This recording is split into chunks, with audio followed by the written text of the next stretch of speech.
BNP জামাতের দেশবিরোধী ষড়যন্ত্র নৈরাজ্যের প্রতিবাদে সাভার উপজেলায় বিক্ষোভ প্রতিবাদ মিছিল করেছে আওয়ামী লীগ সহ বিভিন্ন সহযোগী সংগঠন।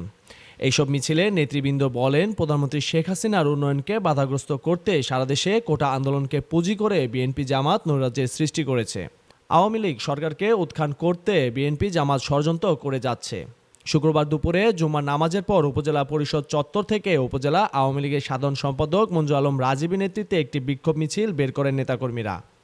মিছিলটি ঢাকা-আরিচা মহাসড়ক প্রদক্ষিণ করে সাভার বাজার বাস স্ট্যান্ডে গিয়ে শেষ হয়। এ সময় বিক্ষোভ মিছিল শেষে একটি সংক্ষিপ্ত সমাবেশে উপজেলা চেয়ারম্যান মঞ্জু আলম রাজীব সকলের উদ্দেশ্যে বলেন,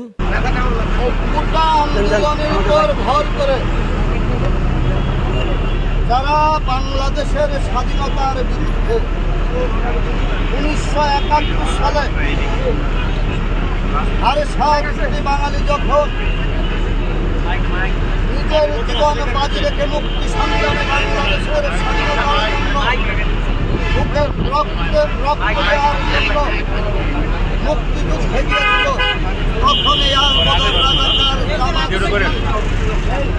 সেই যুদ্ধের শুধু সরাসরি বিরোধিতা করে নাই, বাঙালির বিরুদ্ধে তারা আলবদর আল শামস রাজাকার বাহিনী গঠন করে বাংলাদেশের মানুষের উপর অস্ত্র নিয়ে ঝাঁপিয়ে পড়েছে। তারা বাংলাদেশের বুদ্ধিজীবীদের হত্যা করেছে এই জাতিকে মেধাশূন্য করার জন্য। আবার তারা ষড়যন্ত্রে লিপ্ত হয়েছে। আমরা এই সভা থেকে ধন্যবাদ জানাই মহান নেতা জাতির পিতা বঙ্গবন্ধু শেখ মুজিবুর রহমানের কন্যা মাননীয় প্রধানমন্ত্রী দেশরত্ন শেখ হাসিনাকে এই জঙ্গি সংগঠন জামাত শিবিরকে নিষিদ্ধ করার জন্য আমরা সবার আপনারা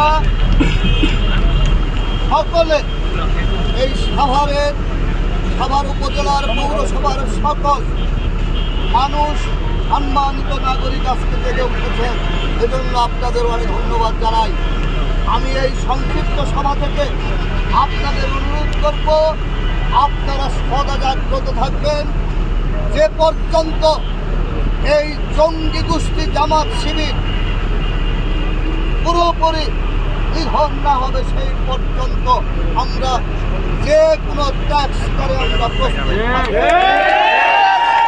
এদিকে বিএনপি জামাত অগ্নি সন্ত্রাস, জঙ্গিবাদ, নৈরাজ্য, অপরাজনীতি অব্যাহত দেশবিরোধী ষড়যন্ত্রের প্রতিবাদে বিক্ষোভ মিছিলে ঢাকা জেলা আওয়ামী লীগের যুগ্ম সাধারণ সম্পাদক ও তেঁতুলজোড়া ইউনিয়ন পরিষদের চেয়ারম্যান ফখরুল আলম সমর বলেন, বঙ্গবন্ধু কন্যা শেখ হাসিনার নেতৃত্বে বিশ্বাস করি আমরা আবার জেগে উঠেছি, আমরা রাজপথে নেমেছি। এই বঙ্গবন্ধুর বাংলায় শেখ হাসিনার নেতৃত্বে যে উন্নয়নের যে ধারা, এই ধারাকে অব্যাহত রেখে এই সার্বভৌমত্বকে অস্তিত্বকে রক্ষা করার স্বার্থে এই নতুন প্রজন্মকে সাথে নিয়ে আমরা রাজপথে নেমেছি এবং ওদেরকে দাঁত ভাঙা জবাব দেবো ইনশাল্লাহ।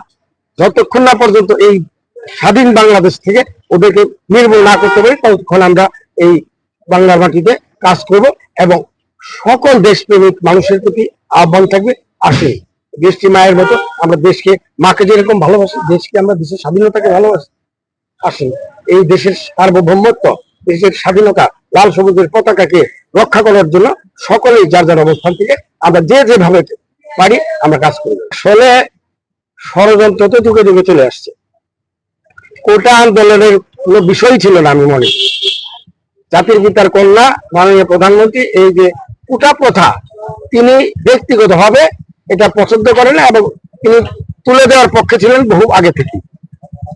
যেহেতু এটা আদালতের বিষয়, আদালত যতক্ষণ না পর্যন্ত এটার সিদ্ধান্ত না দেয় ততক্ষণ পর্যন্ত তো এটা আসলে সরকারের বা সরকার প্রধানের কিছুই করার নেই। এটা আসলে এই কমলমতি ছাত্রদেরকে ভুল বুঝিয়ে যারা ষড়যন্ত্র সবসময় করে আসছিল তারাই একটা ষড়যন্ত্রের বাচ্চা তুলেছিল। এই সময় বিক্ষোভ মিছিলে সাভার পৌর মেয়র আব্দুল গনি, ভাগরতা ইউনিয়ন পরিষদের চেয়ারম্যান লিয়াকত হোসেন, আশুলিয়া থানা আওয়ামী লীগের সভাপতি ফারুক হাসান তুহিন, ঢাকা জেলা উত্তর স্বেচ্ছাসেবক লীগের সাধারণ সম্পাদক সাইমুল্লাহ সহ অন্যান্য নেতাকর্মীরা উপস্থিত ছিলেন। জাহিদুল ইসলাম অনিক, এই বাংলা, সাভার।